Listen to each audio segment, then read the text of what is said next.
4 days after mother of triplets Jackie Waller disappeared, her estranged husband Clay left her this voicemail. Hey honey, it's Sunday afternoon. Been missing since Wednesday. Please, get this message. Please call me. I don't know where you're at. I miss you so terribly. Please call. But just 1 day after that, investigators find traces of blood in Clay's hallway, the carpet torn up, and a recently used crawl space in the basement. Did you think Jackie could have been under there? That was a good possibility, yes. This recreation, recorded by the Major Case Squad, shows how FBI agent Brian Ritter crawled through the narrow space beneath the floorboards of that blood-stained hallway. He crawls back up and says, "You guys ain't gonna believe it." He goes, "The carpet runner and the padding's cut up and it's all back here, in this crawl space." So he didn't find a body, but he found the carpet. That's correct. Which was a huge piece of this investigation. Yes. Huge, because several of those pieces were soaked with blood. Did the blood come back to be Jackie? Yes, it did. Conclusion? I think we all had a very strong suspicion that she was dead. But without a body, there still wasn't enough to prove anything. So investigators began searching for clues by reconstructing the last day Jackie was seen alive. It starts in this drugstore, where around 11 o'clock that day, Jackie is seen walking up to meet Clay.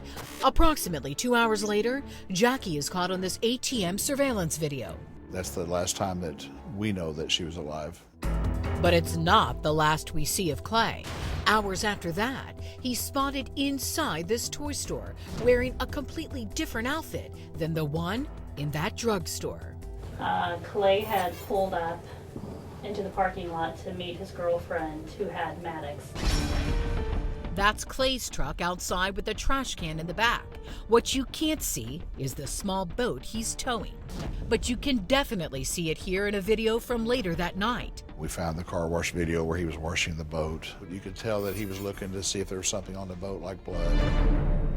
And when police release images of the boat to the public, we had a young man, a young woman that was out by the Mississippi River, saw a small boat of that description across the river, floating next to a remote sandbar known as Devil's Island.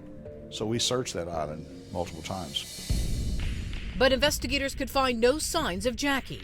Still, they felt Clay knew way more than what he was saying. So days after Jackie disappeared, Agent Ritter convinces him to come in for a formal interview. Though there was no audio recorded, Clay tells Ritter that the blood in the hallway, that was, quote, the result of an accident in the kitchen, which according to Clay was not a big deal. The carpet, the blood, was it enough at the time, did you believe, to move forward with a murder case against him? I think we all knew we were on the right track, but we knew we needed more without a body to feel comfortable going forward.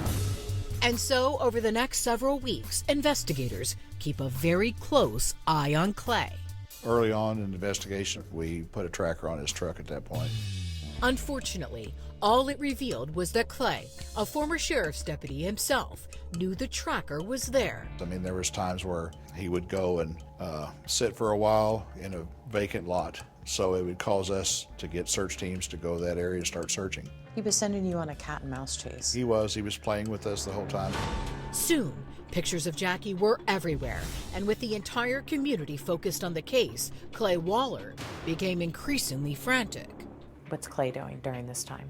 He's laughing it all off. He thinks it's funny. He would come by and honk the horn, say, "You guys ain't gonna find nothing, bunch of fools," and all that stuff.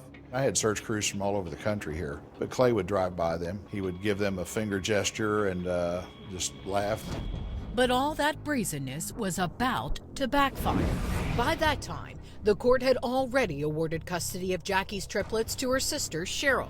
And apparently, Clay had some strong opinions about that, posting a comment online that read in part, quote, "You are dead, I promise if those kids get hurt. I will get you 5, 10, 25 years from now.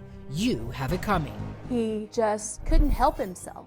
He had to keep taunting people. I saw the post come in across topics, and I called Agent Ritter in to look at it. I knew at that point, when Agent Ritter saw it, that he had committed a federal crime. Finally, 4 months after Jackie disappeared, Clay Waller was under arrest, Okay, good luck to you. Thank you. not for her murder, but on a federal charge for threatening her sister's life. I need more love for you. But would the suspect finally come clean? Coming up, The world's crumbling around you. Clay Waller's unraveling, Can't do a damn thing. and He shot himself in the foot. the break that leads investigators back to Devil's Island. And at the same time Clay is busted for making those threats, investigators also dig up allegations of stealing over $50,000 from a previous job